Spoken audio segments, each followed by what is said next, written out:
Have you ever held a dollar bill and really thought about what it is? It's a piece of paper. It's fancy paper, sure, with important-looking faces on it. But at the end of the day, it's not gold, it's not oil, it's not even a decent napkin. So why do we all pretend it has value? That, my friends, is the magic of fiat money. It's like a collective delusion we've all agreed to participate in, and for the most part, it works. We get paid in these paper promises, we use them to buy things, and the whole system chugs along. But just like that magic trick where the assistant disappears, sometimes the illusion falters, and when it does, things can get messy. Fiat money is essentially government-issued currency that isn't backed by a physical commodity like gold or silver. Its value comes from the government's decree that it is legal tender for all debts, public and private. Think of it like a promise-to-pay note from your eccentric rich uncle. You trust him, hopefully, so his note holds value within the family. The key ingredient here is trust. Trust in the government. Trust in the economy. Trust that your neighbor will accept this colorful piece of paper in exchange for their prized rubber duck collection. When that trust erodes, so does the value of fiat money.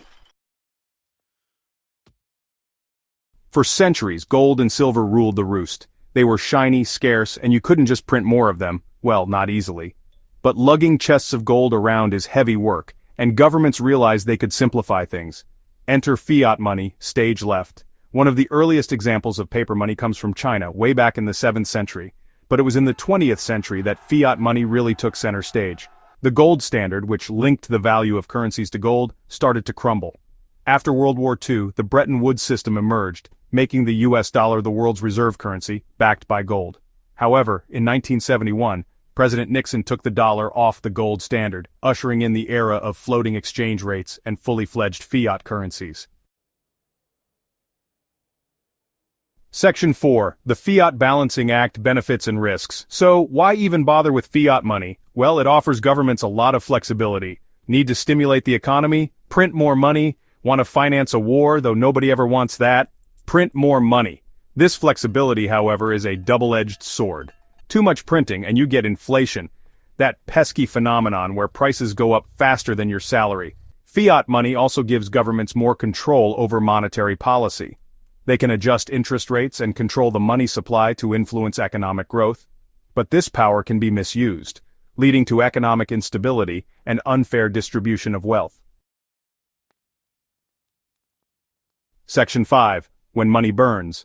Hyperinflation horror stories. Hyperinflation is like inflation on steroids.